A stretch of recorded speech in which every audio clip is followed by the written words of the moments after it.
Hello, my writing babies. I'm the Pen Mother, and today we are going to talk about the launch of your story.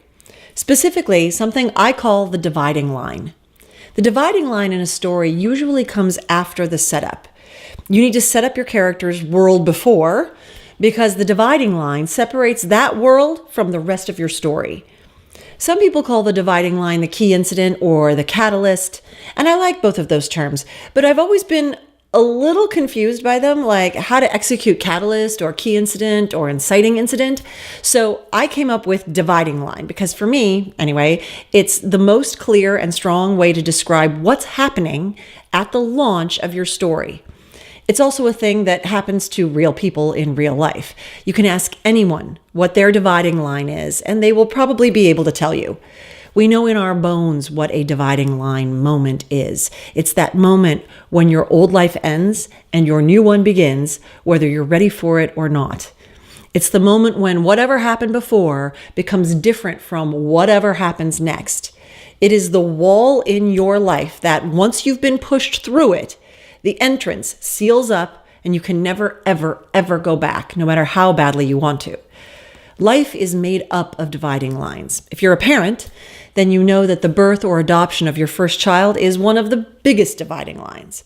Once that little one comes into your life, your old life dies and a new one is born, ready or not. An accident that leaves a person permanently disabled is a dividing line. Losing your virginity can be a dividing line. Coming out is a dividing line. Death of a loved one, losing a job, suffering a physical attack, trying drugs for the first time.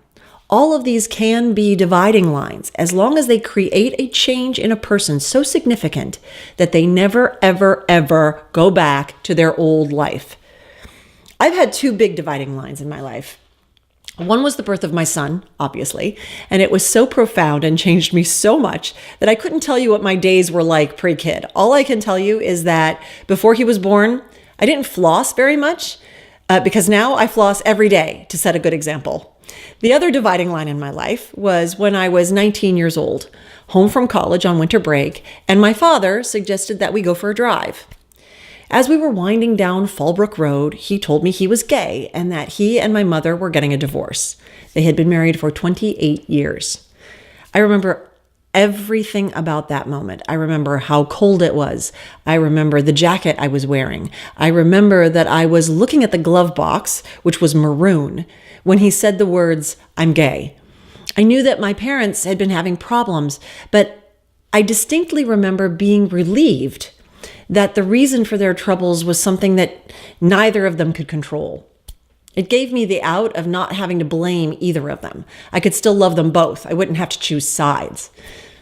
That turned out to be only partly true, but you see, that's the trick of the dividing line. The dividing line launches your story. Your story is how your character reacts and responds to their dividing line. Do they fight it? Do they try to embrace it? Do they try to drag their old life into their new one, no matter how futile that may be? Do they go on a killing spree because they just will never, ever, ever be able to live with the truth of that dividing line? The entire second act of a movie, or the body of your novel, is your character coping with what happens in their dividing line. It's the reconfiguration of everything they've known their whole lives. Your character drives the story by what they do to deal with their new reality. If the dividing line is seeing the beautiful girl across the room, then the story is dealing with the beautiful girl across the room, pursuing her, rejecting her, convincing her, trying to get away from her, trying to get back to her, trying to recalibrate a life that went from no girl to girl. Here are a few dividing lines from some movies and books you can probably guess at. You get into the DeLorean to run away from the Libyan terrorists. You take the serum. You take the red pill. A spider bites you. You hitch a ride cross-country with your girlfriend's best friend. The rich, arrogant man at the ball rejects you. One of your psychiatric patients shoots you, then shoots himself. You see your aunt and uncle burnt to a crisp by the Empire. Note, I didn't say you buy some droids, because up until his aunt and uncle are murdered, Luke Skywalker could go back to his old life. In fact, he tries to do just that, but the dividing line appears and slams that door shut forever. Each of these incidents transforms the main character's experience from one thing to something else. Some characters rise to this challenge, some collapse under the stress. In a really good story, the main character will do a lot of both. Incidentally, I've written a lot of documentaries, and the dividing line and its consequences are the main subject of most of them. The day you enlisted, the day you came home, the day your husband left you alone with 4 children and no money, the day you bought a horse on a whim. In mysteries, we sometimes don't discover what the dividing line is until the very end. The dividing line is the big reveal, the major event that has been working on the story and on the main character the entire time. We've been watching the main character's reaction and adjustment to the dividing line, and we wonder what it's all about. And then bam, it all becomes crystal clear.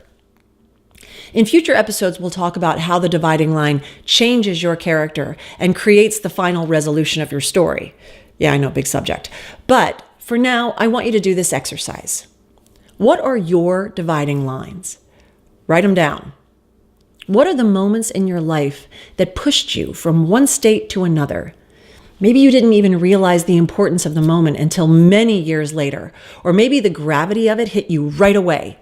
Those both still count as dividing lines. They're just 2 different kinds of stories.